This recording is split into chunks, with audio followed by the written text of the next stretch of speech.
Welcome back. This is episode 3 of the Questionnaire, the show where I ask people from the city questions about the city that I have either no idea the answer to or that other people have asked me to ask people of the city.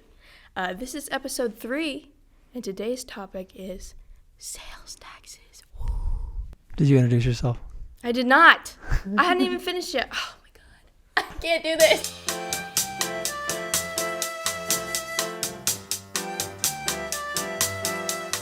My name is Bri Green. I am the marketing intern at City Hall. You are? I am. And who are you?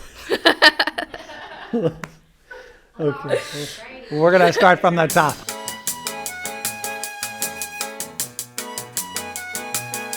My name is Bri Green. I am the marketing intern at City Hall. And I'm Daron Hall, the City Manager. And today's episode is about sales taxes. Everybody clapped. Everybody's raving. The crowd is going crazy. It's important. So episode 1, we talked about property taxes, which were very intricate. There's definitely like a whole system involved with property taxes. I know what sales taxes are in like terms of I've had to pay for them my entire life every time I've made a purchase, but I don't know, I guess, like the actual definition of or what they apply to. Well, they're much easier to explain than property taxes. Basically, it's just a tax that you set, and it's collected at the time that you buy something. So if you go to a retail store, the register is already set up for the retailer. You pay for that item, sales tax is collected, and then they receive those receipts, and periodically they have to reimburse them to the state, and the state reimburses them to the agency. Like the city has 1.5% sales tax, the state has 6.5% sales tax, the county has 1% sales tax. All of that is collected and sent to the state, and then the state makes the disbursements back to the agencies. Property taxes had a very complex system of calculation in which most of the words I didn't understand when you explained it to me. Are sales taxes calculated? Like, how are they calculated? Well, the state gives every city up to 2 cents that they can authorize in the sales tax. Whether we use that entire 2 cents is up to the city. So what we do in Pittsburgh is when we have something that we want to do, we have to go to the voters and put a question on the ballot. For instance, would you like to have a half-cent sales tax for 10 years to pay for road improvements? And then we have an election and people vote, and if they say yes, then the city will go ahead and put that. We have a sales tax that supports equipment replacement, one that supports this building that we're in, Memorial Auditorium. We have one that supports public safety, police and fire, and we have one that supports roads. And we also have one that supports economic development. So with all of those combined, we still are under our 2 cent threshold. We are only spending a portion of the sales tax that we could put on the books. Not to reference back to episode 1 every single question, but this episode is structured in very much the same way because they're similar in terms of what they are. Fundamentally, are taxes. Property taxes, we found out, were very reliable. By the time you've put them into the budget, they were going to come out that way. Absolutely. Regardless. So are sales taxes like that? Do they fluctuate? Are they set in stone by the time you get that vote out, or like what's going on there? Yeah, they are completely at the mercy of the economy. So they're not reliable at all, which is why the property tax is so important. The sales tax, the other good use of it, to just use it for specific items. If we're going to use it for road improvements, then we'll only spend how much we collect, because if the economy's good, we can collect. This year we're up at 14% of collections higher than last year, which is unbelievable. I think it's unprecedented. But for most of my years here, the sales tax has only been up about 1 or 2% over the previous year. And for sure, if the economy continues to struggle and inflation rises and we go into a recession, you can bet those sales tax revenues are going to drop as people are going to spend less. And then any service that's supported by that tax is going to have to be reduced so they can stay in line with the revenues coming in. So it's not very reliable.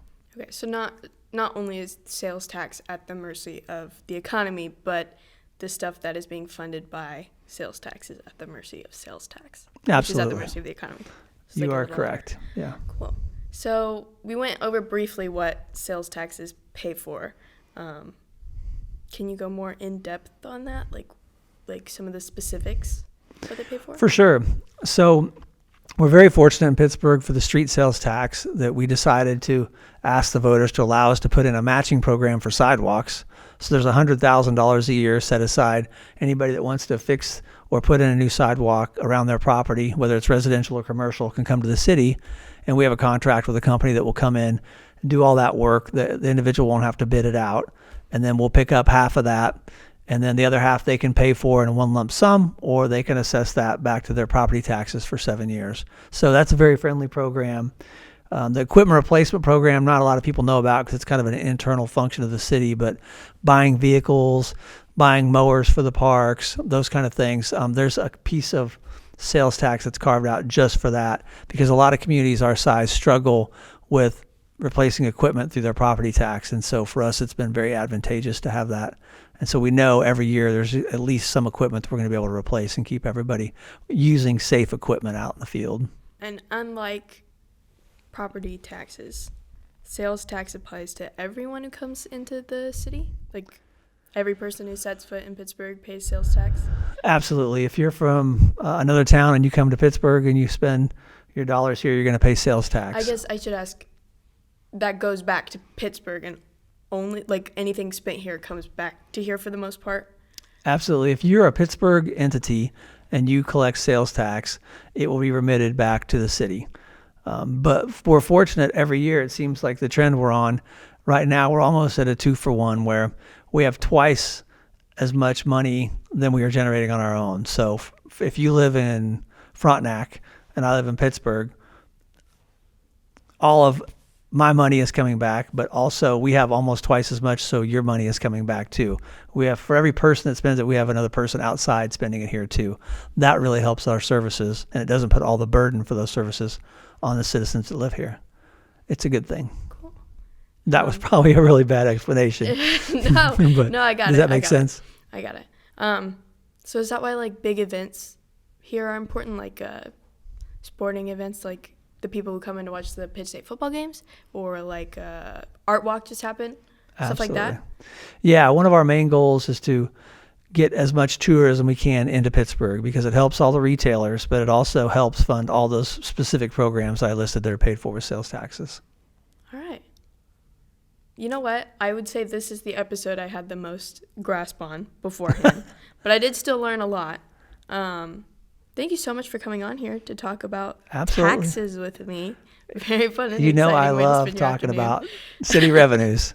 All right. Thank you so much for watching. Thank you for sitting down with me.